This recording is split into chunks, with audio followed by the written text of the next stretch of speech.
was not. I may need points too. Alright guys, welcome back to another episode Up and Running. Thanks for watching. On this episode, we're going to continue working on the tune-up on the Lincoln, and I'm sure some other stuff as well, so I hope you enjoy it.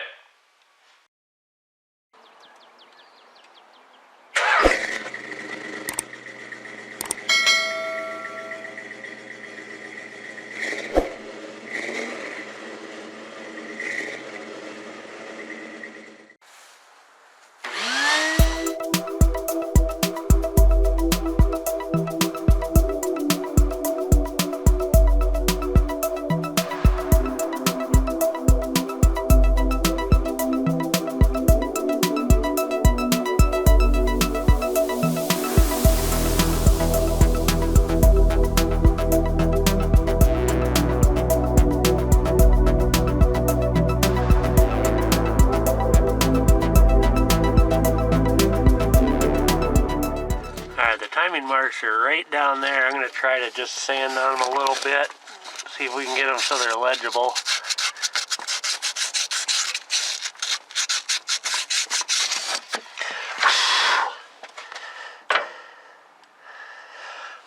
I can see where it says BTC before top dead center, but I can't see the other marks yet.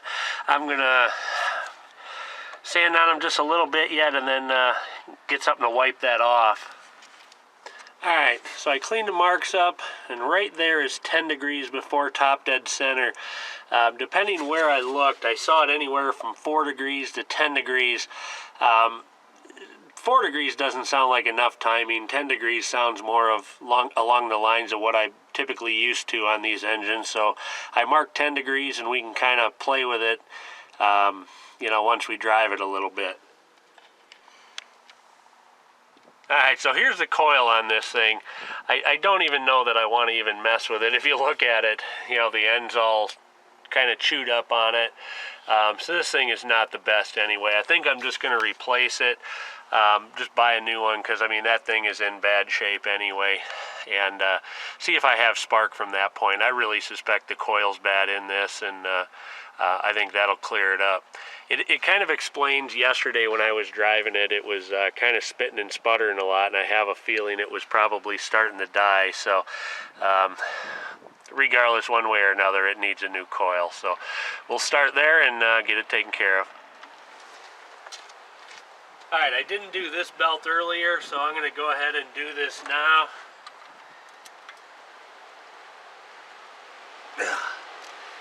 Whew, so tight.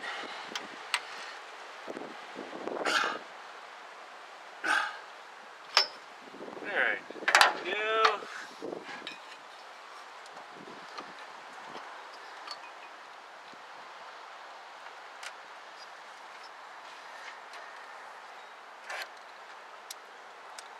This one I got to do a little differently. There's no room to get that tool in, so I'm just using a pry bar on it, and it'll work just fine.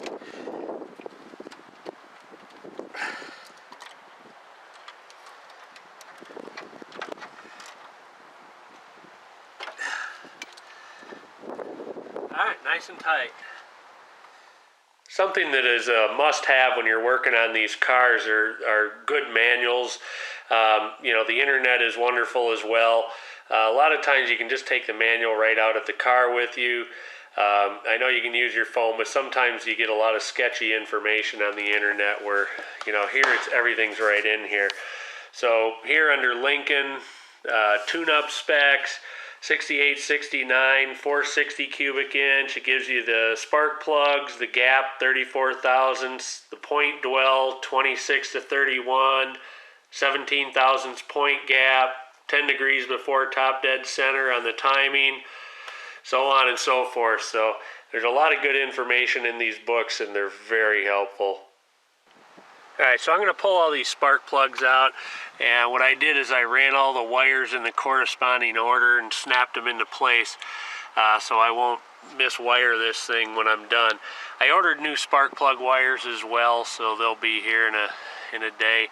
But anyway, we'll get that coil done and the spark plug wires, get the Spark plugs all cleaned up. I'm going to use our little sandblast machine and clean them, and hopefully we'll be in good shape then.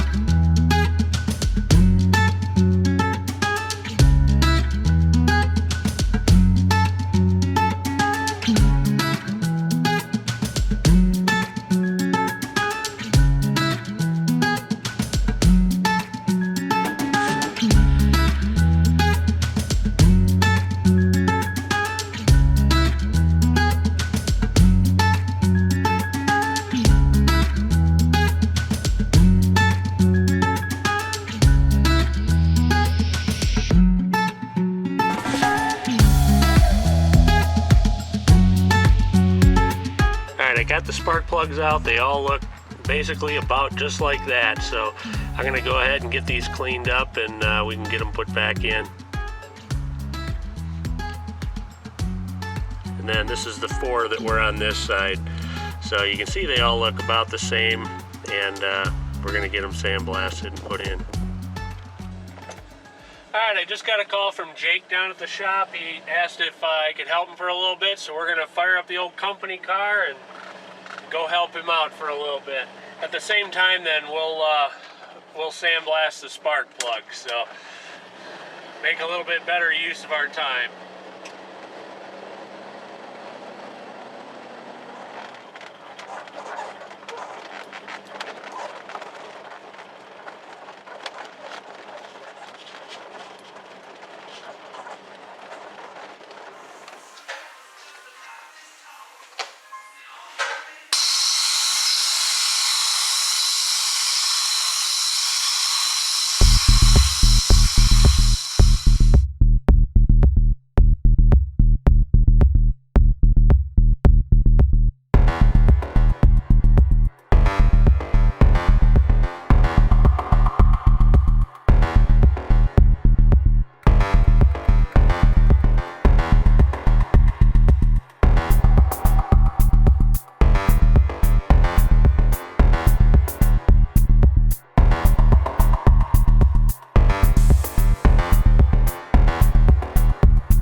Got all these spark plugs gapped and cleaned up. I'm going to put a little anti-seize on them when I put them in. So it's just a better way to do it.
rusty inside. This spark plug wire is no good.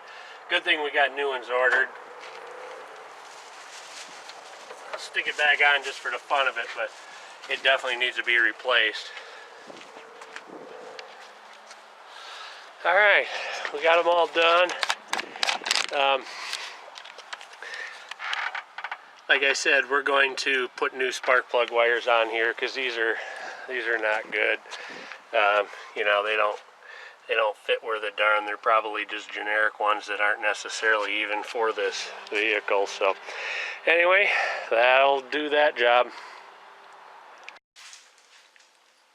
All right, today I've got the new spark plug wires and the coil, and so we're going to go ahead and put those in. Now, if you don't know, like say for example, if somebody took all the spark plug wires off your car, here's how, you know, in a nutshell, you figure this out. Basically, you have to get the engine to top dead center, the number one piston. In this case, it's on the passenger side in the very front. And then the manual will tell you the firing order. And in this case, it's 1, 5, 4, 2, 6, 3, 7, 8. And then if you look at the picture of the distributor, it shows you that it's got a counterclockwise motion. Sorry, couldn't remember that. Anyway, and so what you'll want to do is pull the number one spark plug out. So you got a hole, just put your finger over the hole. This is kind of the redneck way of doing it, but it works really well. And either have somebody turn the engine over or use a starter button and turn the engine over. And when your finger gets blown out of that hole, there will be air pressure that will build up and it'll, you know, blow your finger out of the hole. Stop rotating the engine at that point. You know, put a wrench on the crank, run that back and forth so 0 is lined up right with the indicator on the timing marks. And at that point, you know you're at top dead center. And so at that point, the rotor is going to be pointing, in this case, it'll be this direction according to that distributor. The number one cylinder is kind of at the 4 o'clock position. So the rotor should be pointing that way. Now, if the rotor's pointing the other direction, if it's pointing this way toward like 10 o'clock, you're 180 degrees off, but then you won't see your timing marks either. So that's how you know. You'll feel that air pressure, it'll blow your finger out. You know, just tweak the engine forward or backward a little bit to get that at 0, and then the rotor should be pointing that direction. And then you know you're at top dead center.